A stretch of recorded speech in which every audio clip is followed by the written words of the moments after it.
The animals involved in the Salem witch trials can be categorized as victims of maleficium, shapes taken by the devil and demons, and familiars or specters that tormented the afflicted.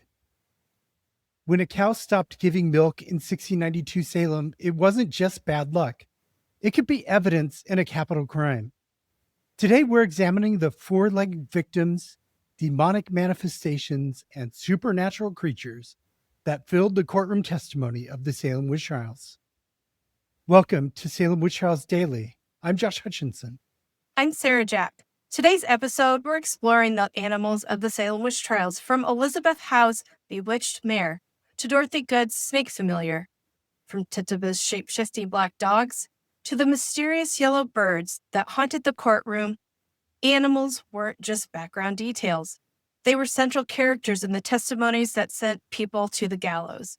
Understanding how colonists categorize these animals reveals the complex belief systems that made spectral evidence not just believable, but legally actionable. Livestock and domestic animals were frequently believed to be targets of a witch's malice, often following a dispute. Giles Corey's ox was reported to be strangely afflicted. In other instances, neighbors claimed their cows stopped giving milk following arguments with a supposed witch.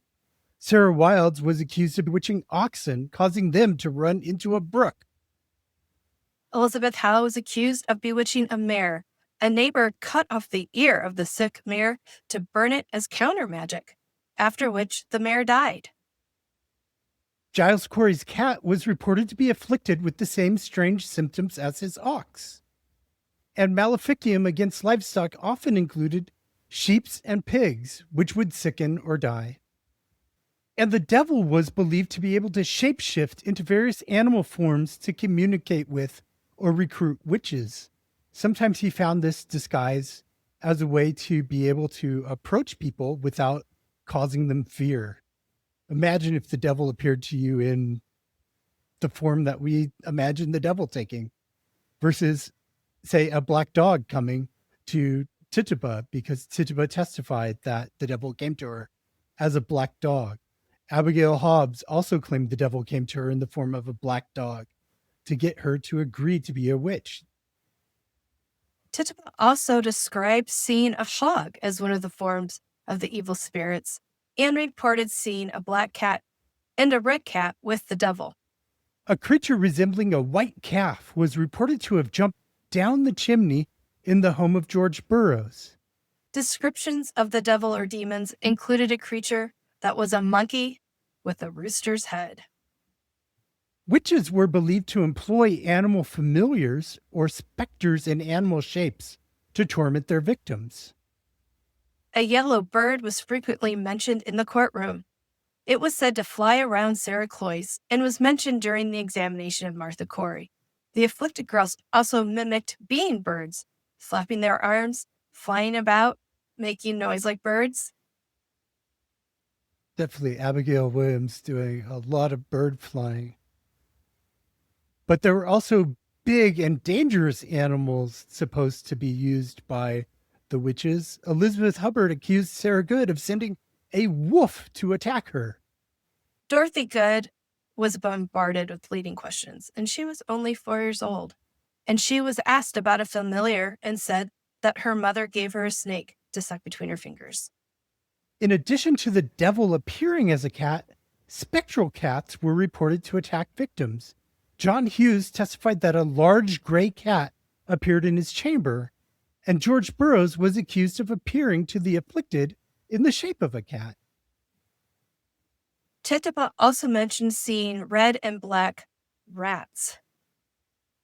Also had animals sometimes that were very strange or hybrids, or animals that were involved in hauntings.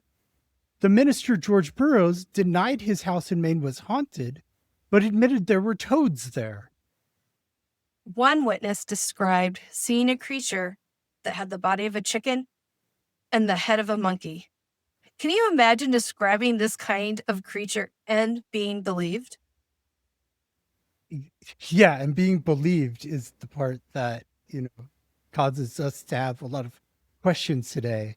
the credibility of witnesses coming in and saying such wild things. And Tituba described a creature that was hairy all over, but walked upright like a man.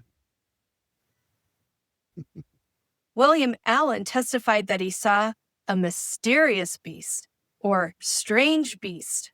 Not that any of these other ones are. So he led with mysterious or strange, that transformed in the shapes of 3 initial suspects. Oh, of course. If it was transforming into women, that is mysterious and strange. Sarah Good, Sarah Osborne, and Tituba.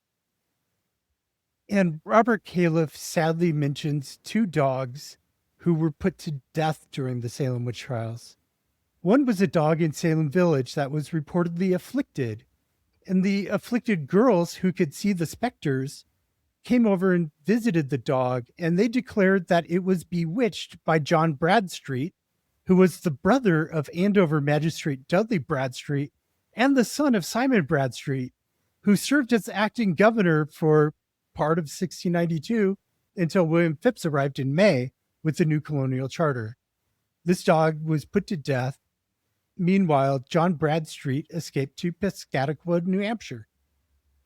And Califf reported another dog was said to have afflicted several other people in Andover and also was put to death. So this is a dog who's bewitching people. It's a witch dog. They didn't even give it a trial. No, they just put it to death.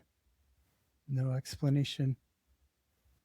A dangerous dog, a dying ox, a suspicious cat, a yellow bird circling a defendant's head. Each represented tangible evidence of invisible crimes in a world where the boundary between natural and supernatural was dangerously permeable. Stay tuned to Salem Witch Trials Daily throughout February. The action is just heating up. By the end of the month, we'll have our first suspects being accused of witchcraft. So stick with us. Tomorrow, we're going to talk about one of those suspects, Sarah Good, one of the first 3 people accused of witchcraft.